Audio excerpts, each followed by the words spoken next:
Bonjour, je m'appelle Isabelle. Je suis maman d'un grand garçon de 17 ans qui est atteint du syndrome de Kleefstra et je suis présidente de l'association Kleefstra Syndrome France.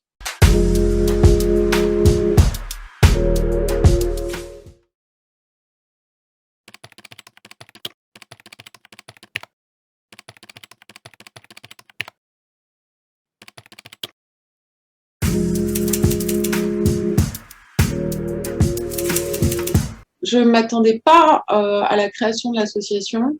Je m'attendais à être là pour d'autres parents, à s'entraider, à être plus une bande de parents potes avec qui on allait se donner les trucs et astuces de comment tu lui as appris à marcher, comment tu lui as appris à aller aux toilettes, comment tu lui as appris à couper sa viande, tout ce à se laver tout seul, à aller faire ses courses au supermarché, enfin tout ce qu'on appelle l'autonomie en règle générale, qui est quand même très très important. Et au final, on a une communauté, nous on appelle ça la famille parce que c'est une famille qu'on a construit.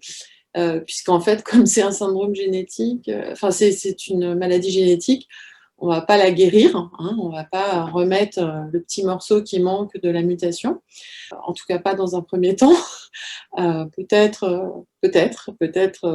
Et puis on est là pour se soutenir entre parents, voilà, parce qu'on a tous des hauts et des bas, suivant les prises en charge de nos enfants, qui sont parfois pas adaptées, parfois très bien adaptées. Donc en fait, on joue avec l'état émotionnel de chaque parent pour essayer de s'entraider, de se soutenir, sans tabou. Même en tant que présidente d'association, ma vie n'est pas lisse et rose, donc je n'hésite pas à l'exprimer pour que les autres parents aient cette facilité de pouvoir se confier, afin de pouvoir aussi exprimer, parce que c'est vrai qu'aussi, si on garde pour soi, c'est très très compliqué de réussir après à avancer encore et de remettre un pas devant l'autre et de continuer à construire. On a parfois des appels un peu urgents au niveau de l'association parce que les situations débordent et que les parents voilà, n'ont pas de solution. Donc on monte, enfin voilà, on utilise le réseau de chacun puisque tout le monde est éparpillé en France et même à l'étranger au niveau des adhérents de l'association, puisqu'on a des parents francophones qui vivent en Belgique, en Hollande, en Canada, au Maroc, et donc en France, et aux États-Unis aussi, et qui ont besoin de l'information en français. Donc ça, c'est notre leitmotiv, vraiment, c'est de traduire un maximum de documentation pour que tout ça soit à disposition des gens et pour que les gens puissent l'utiliser, faire part à leur entourage, mais surtout aux professionnels, parce que ça fait partie des objectifs de l'association, c'est d'informer, de faire connaître. Plus une maladie est connue dans tous ses aspects positifs et négatifs, plus elle peut être acceptée.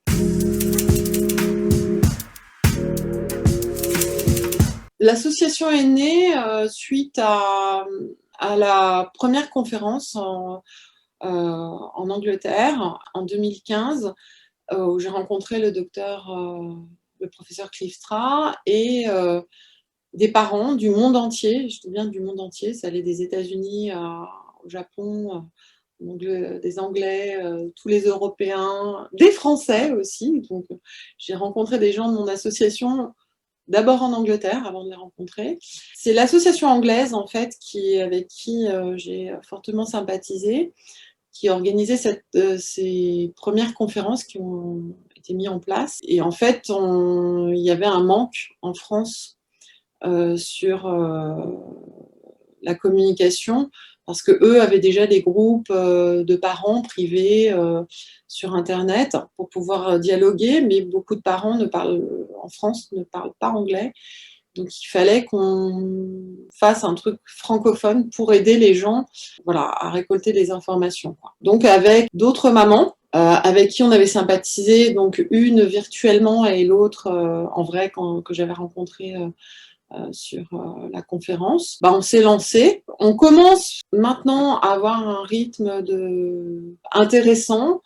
Même si l'association existe depuis 2016, il y a eu des moments un peu plus de flottement parce que dans un premier temps, fallait créer, il y avait beaucoup d'administratifs, essayer de trouver quel projet, qu'est-ce qu'on voulait mettre en place, qu'est-ce qui était utile pour l'ensemble et pas pour nous, hein, personnellement. Le but, c'est pour la communauté, hein, on sert les autres, on ne se sert pas soi-même dans une association. Et de récolte, d'abord de fonds, qu'on a mis en place des goodies à vendre pour pouvoir récolter un peu de sous. On a des cagnottes en ligne pour récolter des dons numéraires, tout simplement. Tout ça, c'est valable toute l'année. On essaie de travailler la communication le 17 septembre, puisque c'est la journée internationale de soutien au syndrome de Kleefstra. Donc là, on essaie juste de faire le buzz. Dans l'avenir, on va essayer de mettre en place des opérations locales, mais ça prend du temps. L'année dernière, on a une maman qui a tenu un stand devant l'école hôtelière de sa fille pour faire connaître le syndrome. Donc du coup, ses camarades en même temps ont un peu mieux compris sa fille. Puis bah voilà, on en parle, on a une page Facebook publique pour faire connaître. On a notre groupe de parole de parents qui est complètement privé pour que les parents aient un lieu d'échange en toute intimité et puis savoir ce lieu sans professionnel. Parce que parfois aussi on a besoin d'être que entre nous. On a le site internet sur lequel on met des informations sur le syndrome, sur les informations sur l'association.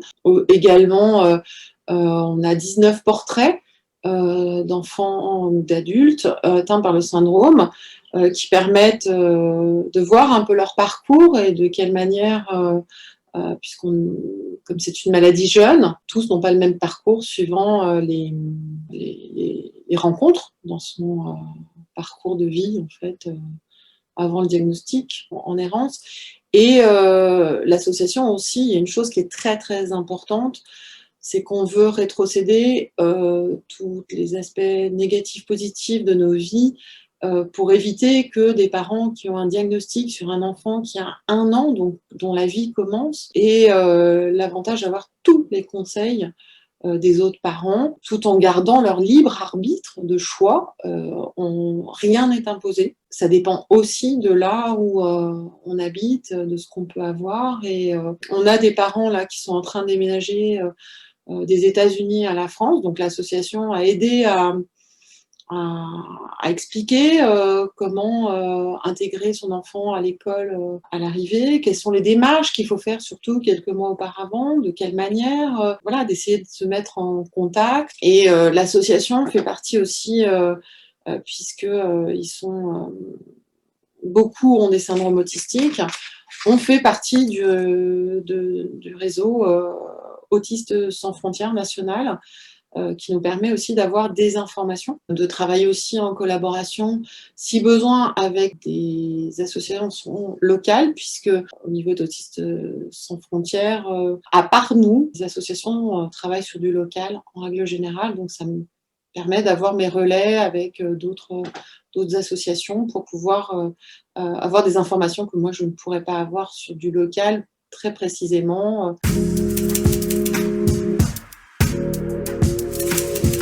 On est aussi en collaboration avec la filière Handirard, on travaille avec eux et on est au comité de pilotage du CRMR des maladies rares de France, suite à une demande de son président, le professeur Verlos. Tout ce travail n'était pas défini dès le départ, donc c'est on va dire des rencontres qui font évoluer l'association. On a mis en place aussi des newsletters.